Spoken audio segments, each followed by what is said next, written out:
Over the years, Nigeria has lost its position as the world's highest producer of palm oil to the Asian countries of Malaysia and Indonesia. There is a common misconception that Malaysia came to Nigeria to collect palm seeds. This is not true, and I will explain further in the video. How did Nigeria fall from grace as the highest producing palm oil country?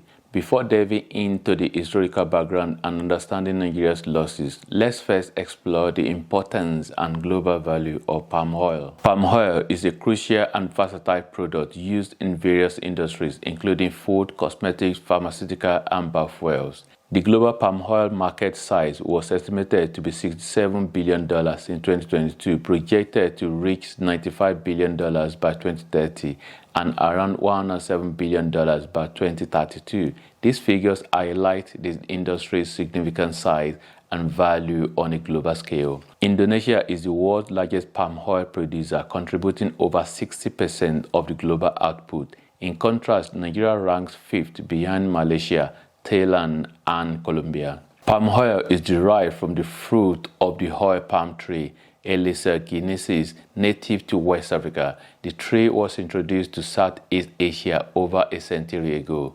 Before the mid-19th century, palm oil production in West Africa was manual and closely tied to local livelihoods. The surge in European demand during the Industrial Revolution led to the development of oil palm plantation, with colonial and post-war eras witnessing intensive expansion at the expense of indigenous communities and wildlife. Today, corporate actions in palm oil production face scrutiny for ethical practices. During the early trade, Europeans noticed the local consumption of palm oil, initially using it as food for slaves during the Atlantic slave trade. After the slave trade's abolition in 1807, the British government encouraged palm oil adoption as an alternative commerce. By 1870s, palm oil became a primary West African export, but its production was unreliable due to manual processing. Palm oil's versatility made it crucial during the Industrial Revolution, replacing traditional materials in soap, candle making, and industrial lubricants. The surge in European demand strained West Africa's traditional production, prompting European colonialists to industrialize palm oil production. The historical context underscores contemporary challenges related to unethical practices in palm oil industry. In the early 1900s, British businessman William Lever sought to establish oil palm concession in West Africa. Despite resistance from the British Colonial Office, Lever secured a concession in the Congo Free State, funding the oil mills of the Belgian Congo in 1911.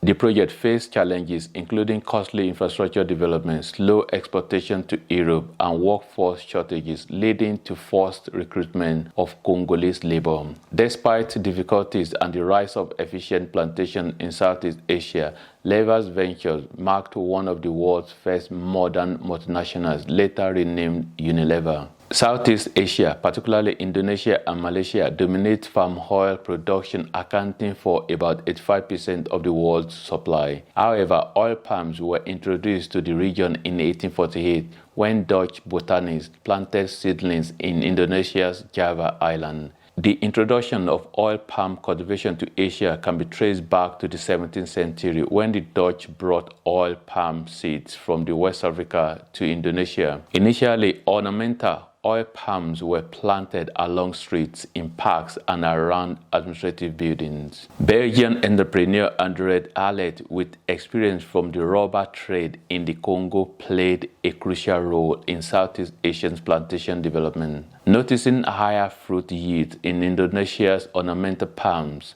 Allet established the region's first oil palm plantation in Sumatra in 1911 and assisted in creating Malaysia's first commercial estate in Selangor in 1917. Foreign investors, attracted by the open door policy, led Sumatra to surpass Nigeria in palm oil exports in 1936. As the demand for natural rubber declined after World War I, palm oil became an attractive diversification option for plantation companies, including Guthrie, Ballot, and Kofle.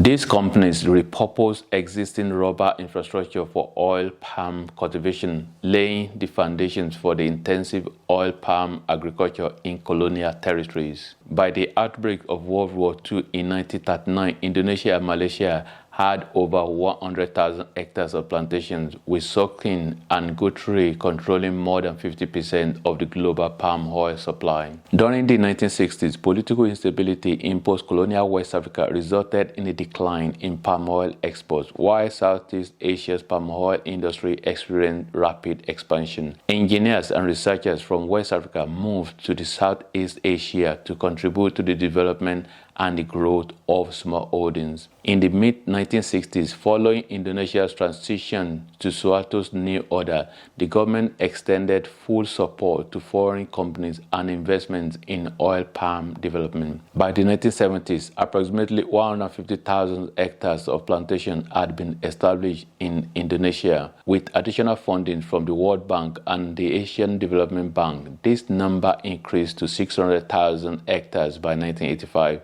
marking a significant boom in the palm oil industry in Southeast Asia. Nigeria's decline in palm oil production, once the world's largest producer in 1965, has led to significant economic consequences. Production dropped to 400,000 metric tons, resulting in the country losing billions of dollars in potential revenue from the $60 billion global palm oil market. Job opportunities in the palm oil sector also dwindled from 500,000 in 1965 to 100,000 today. Nigeria's palm oil industry, once a significant player, has faced a decline marked by missed opportunities and government neglect. The lack of investment, subsidies, and technical support, coupled with outdated infrastructure and land tenure issues, has hindered the country's competitiveness. Nigeria's outdated infrastructure, inefficient processing, and the transportation network have impeded global market demands. Land tenure conflict and a lack of clear ownership rights have discouraged investors, leading to economic consequences and environmental degradation. To revive the industry, Nigeria must learn from the successes of Malaysia and Indonesia, incentivize investment, modernize infrastructure, and promote sustainable practices. Addressing land tenure issues, fostering community engagement, and implementing effective conflict resolution mechanisms are crucial steps towards a palm oil renaissance, unlocking economic potential while ensuring environmental sustainability. The time for action is now to prepare Nigeria back to a prominent position in the global palm oil market. Hope you find this video useful. Thanks for watching and God bless.